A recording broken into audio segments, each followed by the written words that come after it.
Soal yang ketujuh, jika diketahui sebuah kapasitor linier sebagai berikut dengan rumus ini tentunya. Gunakan hubungan secara umum bahwa IT sama dengan dq per dt untuk mendapatkan sebuah persamaan untuk ICT dalam bentuk VCT dan kapasitansi C. Ingat hubungan ini selamanya, jadi hafalkan. Kemudian gunakan hasil dari A untuk mencari ICT saat VCT sama dengan 0 atau saat VCT sama dengan VO atau konstan. Kemudian cari dan sketsa ICT saat C sama dengan 2 mikrofarad dan VCT nya 5 cos 2pi 1000T plus 1,2 volt. Kita tahu hubungannya tadi sudah ditulis bahwa arus C sama dengan tanda waktu sebagai fungsi waktu sama dengan dq per dt. Nah, karena Q sama dengan CV berarti C dV per dt, sehingga kita bacanya di sini adalah bahwa arus itu adalah kapasitansi dikali perubahan rata-rata dari tegangan jatuh terhadap waktu. Dengan ICT-nya konstan, tentunya 0. Jika V out-nya konstan, tentunya ICT-nya 0. Nah, jika dia tidak konstan, tentunya dalam hal ini ada 5 cos sekian. Berarti kita bisa keluarkan 5-nya, cos turunan jadi sin, sehingga kita bisa dapatkan min 10 sin 2pi 1000T plus 1,2 mikroampere dengan gambar seperti ini kurang lebih dalam radian per detik. Soal yang ke-8, tujuan dari permasalahan ini dan permasalahan selanjutnya adalah mencari kapasitansi ekuivalen. Jadi sama seperti pada rangkaian resistor, kita juga mencoba untuk mencari kapasitansi ekuivalen jika terdapat dua kapasitansi C1 dan C2 yang terhubung secara paralel seperti berikut. Kita diminta untuk mengekspresikan kapasitansi ekuivalen C ekuivalen sama dengan Q ekuivalen per V dalam bentuk C1 dan C2. Lalu petunjuknya adalah gunakan fakta bahwa muatan gabungan kedua kapasitor tersebut itu adalah Q1 tambah Q2.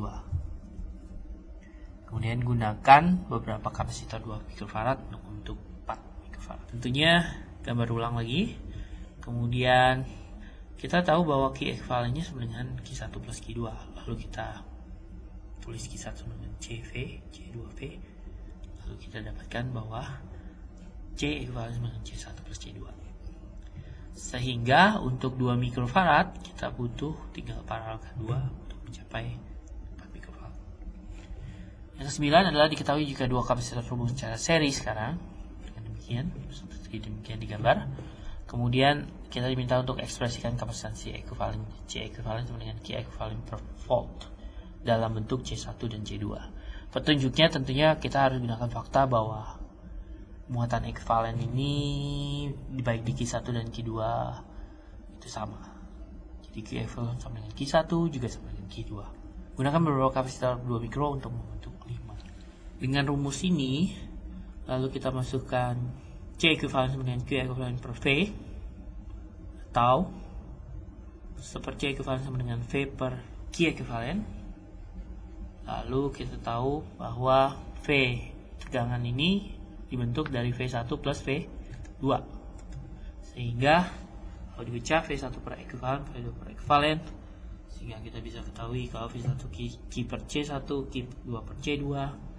Lalu dengan demikian, karena ini sama, kita dapat super C1 plus C2 sama dengan super C ekuivalen. Secara intuisi, tengah ini muatannya menjadi netral ya, karena 1 plus 1 kali min. Tapi secara keseluruhan kapasitansinya menjadi lebih kecil. Hal ini dikarenakan jarak antara platnya tentunya semakin jauh ya.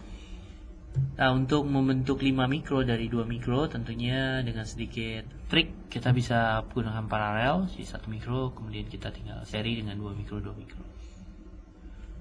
Yang ke-10, tujuan dari permasalahan ini adalah selanjutnya kita akan melihat daya dan energi dari kapasitor. Dari sesi yang sebelumnya kita tahu bahwa energi yang ditransfer ke resistor akan tentunya terdisipasi dalam bentuk panas. Sebaliknya kapasitor ini berbeda, dia menyimpan energi. Seumpamanya kita memiliki sebuah kapasitor dengan tegangan VCT seperti berikut dan arus ICT-nya sama dengan berikut, maka sketsa dayanya adalah V kali I. Kita diminta untuk sketsa daya, kemudian kurva di A berbeda dengan kurva daya pada resistor, bagaimana perbedaan tersebut terjadi. Kemudian sketsa energi untuk ECT sama dengan integral PCT dt, atau kalau kita pecah VCT ICT, dengan asumsi tentunya energi di kapasitor pada saat awal sama dengan. Nah, secara grafik tentunya dengan segitiga seperti ini arusnya sudah digambar, lalu kita tinggal kalikan V terhadap I. Tentunya ini kali mulai dari 0, kemudian naik meskipun ini konstan, kemudian turun karena di sini 0, kemudian berubah menjadi negatif, positif, negatif, positif, jadi membentuk semacam segitiga. Kemudian untuk yang poin berikutnya kita ada VR, ada IR, lalu ditanya berapa daya resistor R-nya. Ini daya R-nya tinggal kita kalikan V kali I. Kemudian untuk pertanyaan yang ke C, kita diminta untuk mencari energi dari kapasitor. Nah, energi dari kapasitor ditulis di sini 0. Jadi kita ingin lakukan integral saja pada PCT, sehingga itu sama dengan mencari energi yang disimpan di sinyal ini. Sekarang seumpamanya kita memiliki sebuah arus ICT yang mengalir dalam sebuah kapasitor yang awalnya tak bermuatan, maka energi yang tersimpan dalam medan listrik di antara plat kedua kapasitor tersebut dinyatakan dalam EC sama dengan integral VCC dVC per T dt sama dengan setengah CV kuadrat T. Nah, ini adalah hasil akhirnya. Pikir-pikir tentunya C-nya konstanta jadi bisa keluar, kemudian integral dengan diferensial jadi netral, sehingga kita bisa tulis setengah dari VC kuadrat atau sama dengan setengah C VC kuadrat T. Hafalkan hasil ini lalu gunakan untuk menghitung energi yang disimpan pada kapasitor 1 mikrofarad saat VCT-nya sama dengan 5 volt. Kita bisa lihat, kemudian kita gambar, cari dan sketsa energi tersimpan untuk 1 mikro sebagai fungsi dari VCT. Kemudian cari dan seberapa banyak faktor kenaikan energi yang akan disimpan dalam sebuah kapasitor saat muatan dalam plat tersebut digandakan. Oke, pertama kita lihat di sini ada IC VCT, lalu kita dapat tadi setengah C VCT kuadrat, kemudian A ICT sama dengan setengah C VC kuadrat T, lalu kita tinggal masukkan angkanya, setengah kali 1 kali 5 kuadrat sama dengan 25 per 2 mikrojoule. Kemudian cukup kecil ya, 1 joule dengan 1 mikrojoule. Elektronik memang tidak membutuhkan tegangan yang tinggi atau energi yang besar.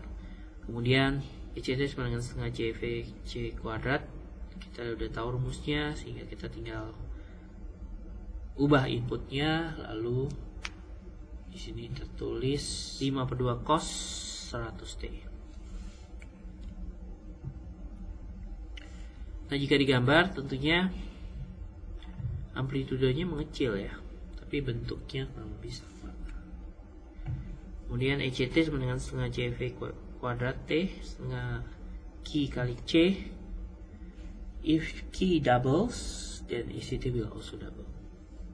Tuh, itu jelas. Oke, ini adalah akhir dari sesi 9, yaitu pengenalan terhadap kapasitor. Semoga berguna. Selamat bertemu lagi di sesi berikutnya.